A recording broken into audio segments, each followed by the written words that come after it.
Welcome to My African Affairs, where today we start on a sad note. Bewilderment has continued to engulf Kenyans following the starvation to death of an alleged cult members in Kilifi, Mombasa. Pastor Paul Mackenzie has lured his followers to death under circumstances which remain mysterious.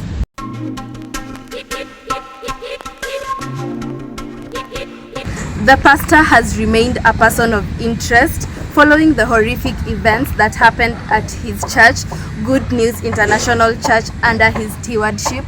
It has now emerged that he used to be a taxi driver before he received his calling.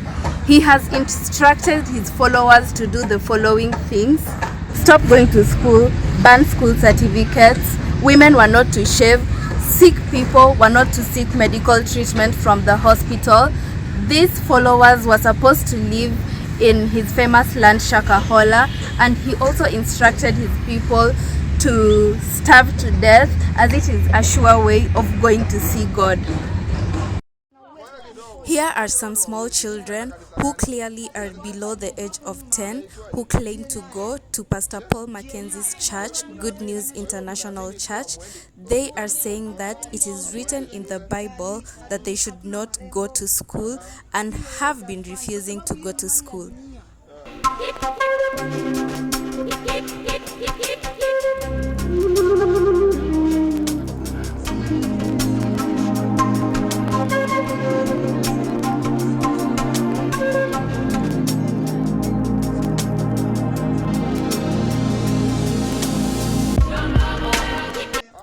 As they are being asked about the whereabouts of their parents, they say their parents are aware that they do not go to school and say that it is their personal decision not to go to school.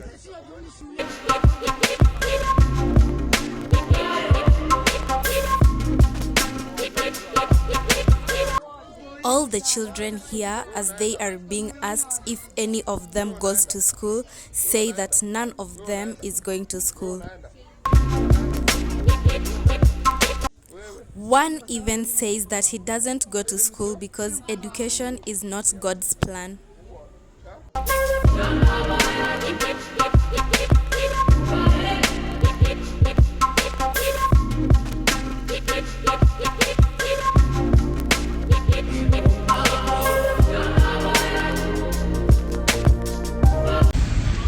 The mass graves that have been found in Shakahola Forest in Malindi town in the coastal region has shocked Kenyans.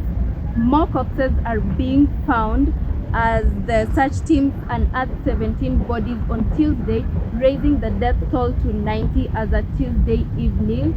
Investigators say that children made up the majority of the victims of what is now termed the Shakahola Forest Massacre.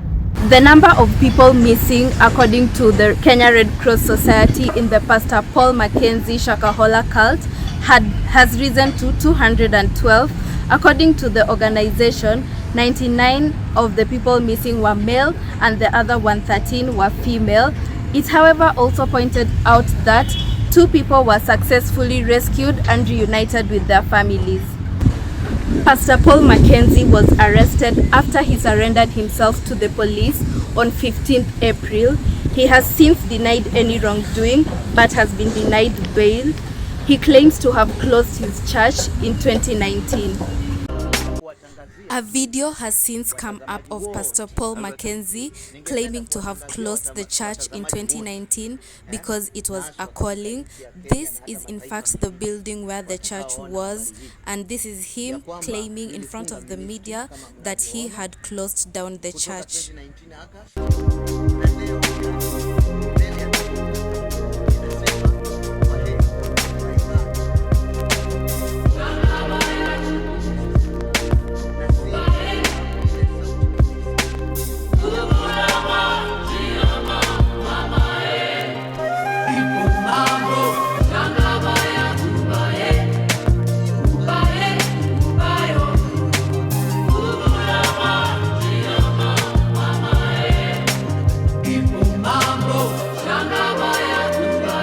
He goes further to advise the followers to worship God and not him.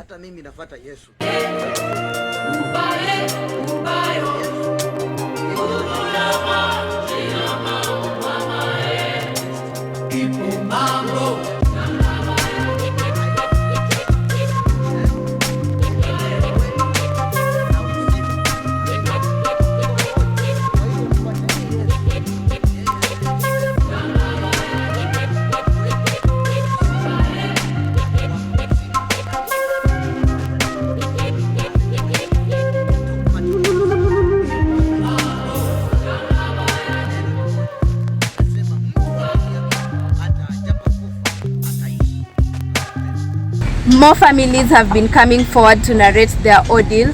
The families accuse the pastor of initiating their children to Satanism. A father of 5, Benson Omari from Witoti village in Mumias East constituency, is still mourning the loss of one of his sons, Ian Mukumbu, after he rejected education and refused to eat, that ultimately led to his death. Parents of 3 children from Lurambi constituency who traveled all the way to Shakahola are yet to come to terms with how their well-educated children were convinced to travel all the way to Kilifi and be subjected to starvation only to get away from the world of pain and suffering. A widow from the same constituency, Tabitha Mukulu, is yet to know the whereabouts of one of her sons. 2 were rescued but are in critical condition. Another victim, James Luseka, 27 years old of age, who had graduated with a course of agriculture in the Sangalo Institute of Science and Technology in Bungoma, left with his brother Kevin to go to Malindi. Kevin had finished his Form 4 education but was unable to further his education because of their poor background. Their sister later saw one of her brothers being rescued on TV. One of them is, however, still missing. Betty, an air hostess with Qatar Airways, is also a victim of quitting her job and starving herself to death. She had a son who is still missing, and so is her twin sister. Kenneth Otieno, a psychology professor at Masinde Muliro University, says that most graduates fall victim due to desperation and lack of jobs after being promised power and bigger roles. Otieno, however, blames the church in what he termed as prosperity and wealth gospel instead of spiritual gospel. President William Ruto has since broken his silence on the Shakahola Massacre, saying the perpetrators belong to jail. He said people who masquerade as religious leaders yet do what is contrary to the beliefs will eventually face the law. The president said that the institutions such as the pastors should be closed down because they work against the collective interest of the people of Kenya. Cabinet Secretary Kithure Kindiki emphasized that tighter regulation will be put in place moving forward to prevent innocent Kenyans from falling victim of such atrocities. He believes that the pastor will be charged with genocide.